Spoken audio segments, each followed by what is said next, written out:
Welcome back to Mr. Rispin's Planning 10 videos. Today we're taking a look at job futures.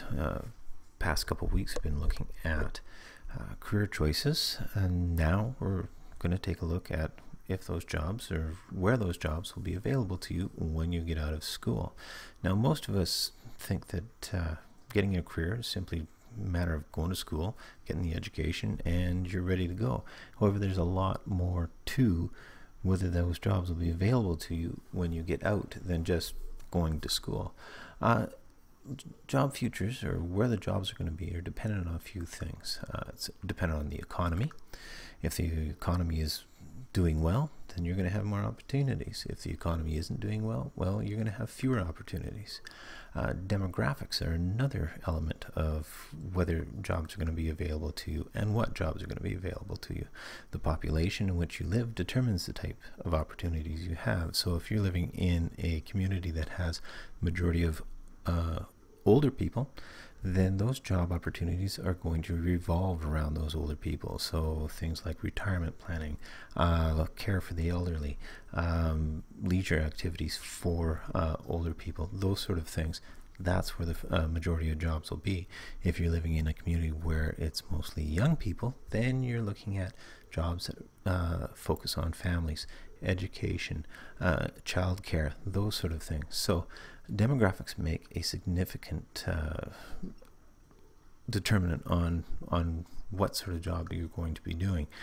Geography, again, where you live has a significant influence on the type of opportunities you have. So if you're living in the interior of British Columbia, your job opportunities are going to be different than they would be if you were living on the coast or living on Vancouver Island. So geography makes a difference on what it is and where your jobs are going to be available. Now, picking a career, for the most part, you've been led to believe is really quite simple, but some thought needs to be go into what it is you are going to do. You should think about it. Is your career interest in an area of growth, or is it an area which is currently in decline? What are the education requirements? That's an obvious one. Is it in a demand? Is it in demand in a place where you want to live? Again, geography is important. And will it provide the lifestyle you want? Now, regions are significant. Okay, regional differences in the economy, in demographics, and again, geography are going to have a bearing on the availability of jobs. Okay, it will determine your prospects for employment in your chosen career. So you can have regions within a province. There are regions within a country like Canada. As you can see, different provinces, but just east and west, north and south, there are regional differences within Canada. And then worldwide, a much larger scale. However, there are regional differences worldwide, and the availability of jobs that you might be interested in are going to be determined by these regional differences. Now, picking a job, so far we looked at your personality, we looked at skills, we looked at your interests, and that's is an important consideration for what it is you end up doing. Money is also an important consideration. We're going to take a look at that briefly too. But the regional prospects, where the jobs are going to be, are an important consideration when you're considering what career to choose. Now, today's assignment is going to be focusing on regional prospects within British Columbia. You're going to take the 3 careers that you found in your research, and we're also going to look at the average wages of those careers, education needed, and the related careers to those 3 that you had found, and we're going to apply it to the regions of British Columbia. So in this assignment, we're going to just pop into Edmodo once again, and you will find your job futures assignment sitting there. If we click on the assignment, we will get a document up, and it's going to show you what it is you need to do. We're going to go to Job Futures BC, we're going to search for those 3 careers that you found, and you're going to look in 2 different regions of BCs as to what's available. We're also going to take a look at average pay for this job, what education or training or qualifications are required, and then what other careers are in this category. Now I've created a sample here. I took a look at secondary school teachers. I took a look at the job prospects in the Lower Mainland, and I took a look at the job prospects in the Kootenay region, which is another part of British Columbia. I took a look at the average wage for a teacher in BC. I took a look at the minimum education requirements, which are a bachelor's degree. And then I also included links to other careers in this field. So what you need to do is we need to just go to this website, click on English, and then now it opens up a search page, and you can type in anything within this search box. So for simplicity's sake, I'm going to type in teacher,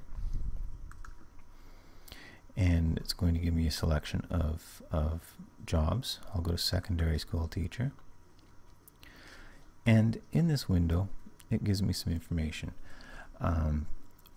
We can find out everything we need to know in this little spot right here. If I click on employment prospects and career paths, I'm going to get a nifty little map that comes up, and if I click on Lower Mainland, it's going to give me a snapshot of the prospects in this region.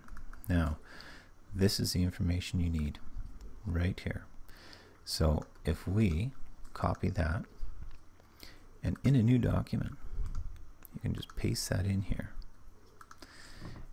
and then you have the information you need. Now, what I did is I bulleted this information because otherwise it was a bit too messy. So I just organized it with some bullets to make it more readable.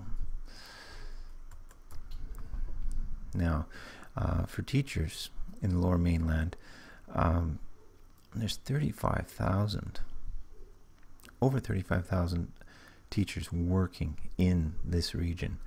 And between 2010 and 2015, a total of 6,540 new job opportunities are expected in this region. Okay. During the same period, there is expected that 6,590 new job seekers, or kids just coming out of school, will be looking for work. So there's actually going to be an excess of supply of teachers in this region in the coming years. So I know that if I want to be a teacher, that I can expect to have to work quite hard to find a job in this region in the next 5 years, give or take. If I go back here to this website, and I'm going to go back to the overview map, and I've decided, okay, well, I don't want to look for work in the mainland. I'm going to go to Vancouver Island. I'm going to highlight that information. I'm going to copy it, and I'm going to drop it into that document again. And because it's not organized very well, I'm just going to start to bullet it once again. So just to make it a little easier to read. So I'm seeing that from 2010 to 2015, 2,050 opportunities are going to open up. It's expected in the same period that only 1,960 new job seekers are expected. So actually, Vancouver Island wouldn't be a bad place to be looking for, because there's actually going to be less people looking for work than opportunities. So Vancouver Island, if I want to be a teacher in the next 5 years, would be a good spot to go and look. So now that we have the job prospects figured out for this job, we need to find out a couple of other things. We need to find out the average wage, the education needed, and other careers in this area which you might want to consider. Now, if we go to the current workforce button here in the left column, it's going to pull up some information. Currently in British Columbia, to be a teacher, full-time teacher, average wage is $55,350 a year. That's average, or considered average in British Columbia. You're going to take out that information, and you're going to also put that in the document. So you're just going to paste that in there. Again, pretty simple. Now we need to know what education is needed in order to do this job. Now, if we come up to Fast Look right here, it's going to give us that. So minimum education to become a teacher is a bachelor's degree. So in order to step foot in a classroom, you need to have a bachelor's degree. I'm going to paste that in there as well. Now, the other thing we need to collect is other careers which you might want to consider, and that's in the last link here, related occupation and resources. Now, some will only give a couple. In this case, I have like 7 here. I only want you to show me 3. So you're going to copy it, and again, you're going to dump that into the document. Okay, so now you have the prospects for being a teacher. Now just put a heading in here so we know what we're looking at. We have the prospects in 2 different regions in British Columbia. We have the average wage of a teacher in British Columbia. We have the education needed, and then we have 3 other possibilities you might want to consider. Now you have to do this for 3 other jobs. So you should have picked up or found 3 jobs to consider. Now you have to do it 2 more times.